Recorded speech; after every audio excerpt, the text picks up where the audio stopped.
à tous, bienvenue au Grand Palais sur notre événement Adoptia. J'ai la chance aujourd'hui de recevoir Virginie et Anka pour échanger sur un sujet passionnant, le sujet des femmes dans la tech. Peut-être je vais vous laisser vous présenter en introduction. Virginie. Bonjour à tous, bonjour Justine, bonjour Anka. Virginie Dominguez, je suis vice-présidente exécutive en charge des systèmes d'information, du digital, de la data et de l'intelligence artificielle pour le groupe Servier. Et pour ma part, Anka Pétré, fondatrice de l'agence MedCheck Studio et animatrice du podcast Tech Santé, Tech Anatomie. Merci toutes les deux pour votre présence. Peut-être première question. En tant que femme, leader dans des domaines aussi techniques et stratégiques que la data, l'IA, la transformation digitale en santé, quel est votre point de vue sur la nécessité d'une plus grande diversité des genres? Virginie, si vous voulez commencer. Oui, alors pour moi, la diversité, c'est extrêmement important. À deux niveaux. Dans la tech, parce qu'on a l'IA qu'on mérite, on a la tech qu'on mérite. Et on pense que tout est machine, mais derrière, c'est quand même des hommes ou des femmes qui codent. Et on ne code pas tous de la même manière. Et si les algorithmes sont faits que par un même type de personnes, le résultat sera forcément biaisé, puisque nous avons tous des biais. Donc il est extrêmement important pour avoir une IA qui soit diverse, responsable, éthique et qui prenne en compte les biais divers des uns et des autres, qu'elle soit développée par des gens d'une plus grande diversité possible. Et dans la santé, on fait de gros progrès aussi sur le sujet. Je citerai un exemple. Être une femme dans la tech nous donne beaucoup de sensibilité au sujet de la diversité. Et dans la santé, la diversité, c'est aussi de prendre tous les phénotypes, tous les genres dans les essais cliniques, par exemple, dans les symptômes. Je vais donner un exemple. Aujourd'hui, les femmes meurent 3 fois plus d'un infarctus qu'un homme, puisque les médecins ont été formés aux symptômes des hommes. Les symptômes des femmes lors d'un infarctus sont un petit peu différents, et donc elles sont moins bien diagnostiquées et moins bien prises en charge. Donc je pense que c'est un chiffre assez flagrant qui montre pourquoi c'est très très important de prendre en compte la diversité, entre autres celle de genre, mais pas que. Et peut-être d'un point de vue de la santé et de la tech, c'est vrai que dans les études de santé, on a beaucoup de femmes qui entreprennent des études de santé. Il y a certains métiers qui sont même majoritairement féminins dans la santé. Et pourtant, quand on regarde ensuite le nombre de femmes qui évoluent dans le domaine de la tech, venant du monde de la santé, moi je suis pharmacienne de formation, et c'est vrai qu'on a vu au fur et à mesure de nos études et puis de l'avancée dans le monde de la tech, que le nombre de femmes qui étaient finalement très nombreux au début devient de plus en plus faible. Dans Tech Anatomie, le podcast que j'anime, j'ai énormément de difficultés à faire intervenir des femmes pour 2 raisons. La première, c'est que souvent, certaines me répondent qu'elles ne se sentent pas légitimes pour venir intervenir sur des sujets de numérique et que certainement leurs collègues masculins seraient plus à même d'intervenir sur ces sujets-là. Et puis peut-être un deuxième sujet aussi qui est parallèle, c'est celui des médias, où dans la santé, on a une faible représentativité des femmes dans les médias. Peu de femmes prennent la parole pour que ce soit des femmes qui travaillent même dans des comités de direction, des femmes qui travaillent dans le numérique, pour venir pitcher leur start-up, pour venir présenter un projet, pour venir défendre une technologie. Et ça, c'est quelque chose qu'on constate énormément. Et pourtant, les médias santé sont très consommés par les femmes. Nous, dans tous nos podcasts et nos émissions, 80% de nos audiences sont féminines. Et pourtant, au micro, on en a beaucoup, beaucoup moins. Effectivement, très éloquent, j'ai envie de dire. Et du coup, donc, comment vos positions respectives vous permettent-elles d'agir sur du coup, les difficultés, les challenges que vous venez d'évoquer en première partie de ce podcast? Alors moi, à titre personnel, j'essaie d'intervenir beaucoup et depuis plusieurs années déjà sur la représentativité des femmes dans la tech. Alors moi, je suis un peu plus âgée que vous, mesdames, et je pense qu'il y avait encore moins de femmes dans la tech il y a quelques années. Moi, quand j'ai fait mon école d'ingénieur, il y a quelques dizaines d'années, on était 12%. Donc autant dire qu'effectivement, on ne voit pas de femmes ingénieures, on ne voit pas de femmes dans les sujets santé, dans les médias, mais pas de femmes ingénieures non plus, et très peu de femmes dans la tech. Et donc, je considère comme une sorte de devoir de ma part aussi parfois de me montrer et d'intervenir pour montrer que c'est possible pour une femme d'avoir un rôle dans la tech. Je suis une mère aussi, donc j'ai des enfants qui vont très bien, merci beaucoup. Donc on peut être une femme, une mère, avoir des responsabilités, être au comité exécutif d'un grand groupe. Voilà, tout ça, c'est pas incompatible. Et je pense que faute de représentativité, les jeunes filles se freinent. Donc au-delà des événements comme ça, moi j'ai aussi fait pas mal d'interventions dans des collèges, dans des lycées. J'ai participé à un dispositif qui s'appelait We Are the Future in Tech, où avec des pairs, on essayait aussi de faire de la promotion, de faire des stages de 3e dans la tech réservés aux filles, pour montrer aux filles que les maths c'est difficile, mais la médecine c'est difficile. Et aujourd'hui, 60 ou 70% des médecins qui sortent de faculté sont des femmes. Donc pourquoi pas une plus grande diversité dans les filières d'ingénieurs aussi, c'est possible. Et puis nous, de notre côté, c'est vrai qu'on a cette chance de pouvoir tendre le micro et de choisir à qui on tend le micro dans nos différentes émissions. On a une émission qu'anime mon associé qui s'appelle Cheminement, qui traite spécifiquement de santé de la femme. Et c'est vrai qu'on va aller chercher ces femmes, on va essayer de les mettre en avant. On va aller les chercher aussi sur des sujets qui sont peut-être moins médiatisés. On a des partenariats, on est avec des acteurs comme Femtech France pour mettre en avant les fondatrices de start-up tech dans la santé. Et puis moi, je suis aussi ambassadrice du plan Oser l'IA du ministère de l'économie, qui a un très grand volet, une grosse ambition de former le plus d'entreprises possible au sujet de l'IA et à ses usages concrets. Et c'est vrai que ça nous tient vraiment à cœur d'aller former des réseaux de femmes, des cercles de femmes. Par exemple, pour vous donner un exemple, on est partenaire d'un réseau qui s'appelle Women and Podcast, qui sont des femmes dans le podcast. Et en fait, on fait des formations pour les accompagner sur l'utilisation de l'IA dans leur métier. Donc en fait, je pense que c'est aussi une responsabilité, une posture que l'on essaye d'avoir, de dire face à ces constats, essayons de voir les choses différemment, essayons peut-être de ne pas prendre le chemin le plus simple, mais d'essayer de prendre celui qui est un petit peu plus compliqué, certes, mais je pense que c'est là où on arrivera à avancer dans cette mission. Très clair. Et peut-être pour terminer, une question un peu plus personnelle. Est-ce que vous pouvez nous partager et partager aussi à nos auditeurs des histoires personnelles, peut-être des difficultés ou des challenges que vous avez rencontrés, vous, dans votre parcours ?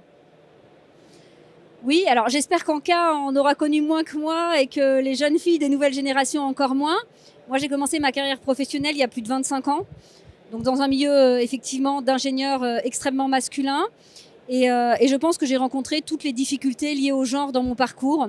À chaque fois que j'ai eu une promotion, je pense que ça n'a jamais été parce que j'étais une femme, mais on a toujours supposé que j'avais eu cette promotion parce que j'étais une femme. Donc moi, j'appelle ça la double peine. À chaque fois que j'ai eu une promotion aussi, j'ai eu un beau parcours professionnel dont je suis fière. On a trouvé que j'étais très jeune pour avoir le rôle, alors que j'avais des collègues masculins du même âge que moi sur des positions équivalentes qu'on ne trouvait pas tout à fait jeunes pour le poste qu'ils occupaient. Donc moi, c'est ce que j'appelle des doubles standards. Et puis parfois, j'ai dû faire des choix, partir quelques mois loin de mes enfants pour prendre des postes à responsabilité. Leur père est tout à fait compétent pour s'occuper d'eux pendant quelques mois.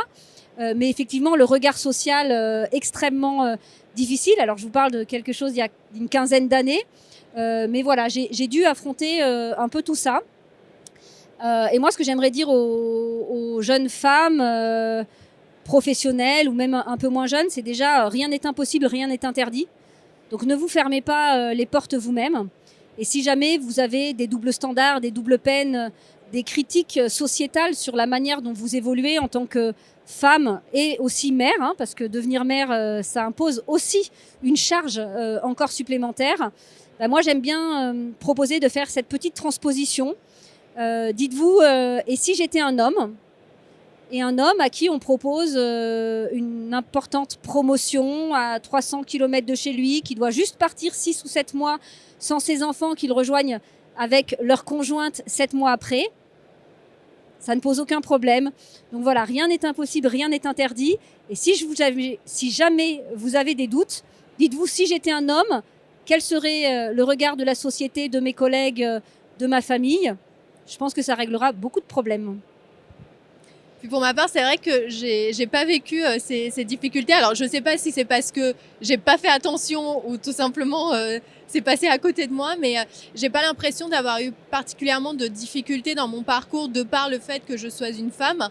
Après, je pense qu'il y a aussi un milieu qui est différent. En étant dans l'entrepreneuriat, c'est vrai qu'on est un petit peu moins soumis peut-être à une hiérarchie, à un grand groupe, une structure qui est établie. Néanmoins, j'interviewe souvent des directrices générales, notamment de l'industrie. Et c'est vrai qu'il y a quand même un changement d'état d'esprit, notamment dans les entreprises qui sont dirigées par des femmes. Parce que quand on parle à leurs collaboratrices, elles me disent, mais en fait, ça change tout de savoir que l'entreprise est dirigée par une femme. On se sent comprise. On a l'impression que nos enjeux sont pris au sérieux. On a l'impression que la mentalité de l'entreprise a également évolué. Donc, je pense qu'il y a peut-être aussi un changement à ce niveau-là. Et puis après, c'est vrai que nous, en étant aussi dans un milieu de la santé, quand on interroge des femmes sur leur santé ou dans les médias, on est très exposé à ces sujets-là.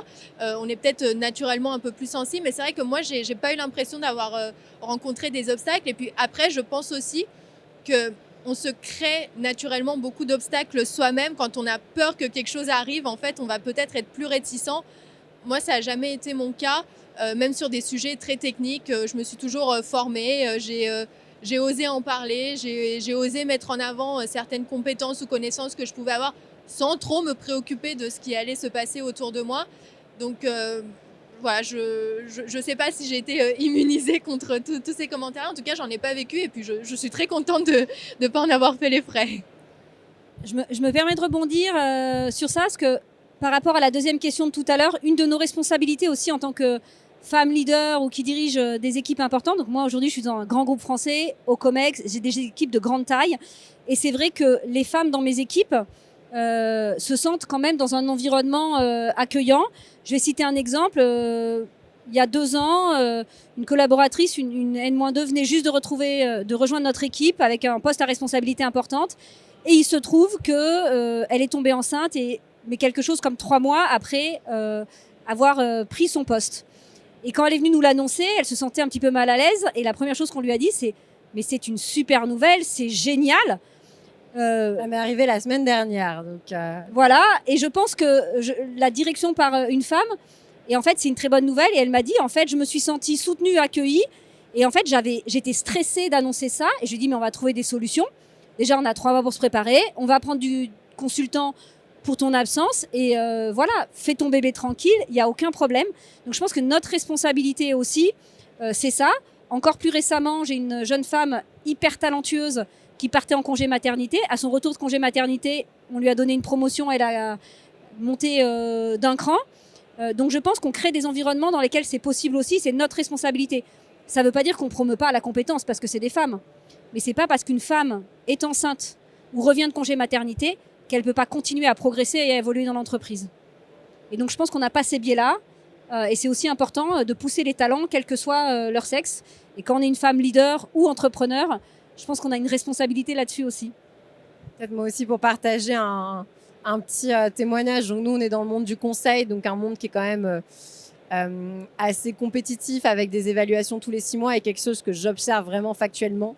C'est que c'est toujours les hommes qui viennent demander des promotions, qui viennent effectivement, en tout cas qui sont plus vocaux sur leur progression et que les femmes ont plutôt tendance à s'auto-censurer effectivement et à vouloir le job d'après uniquement quand elles se considèrent prêtes sur le job d'avant.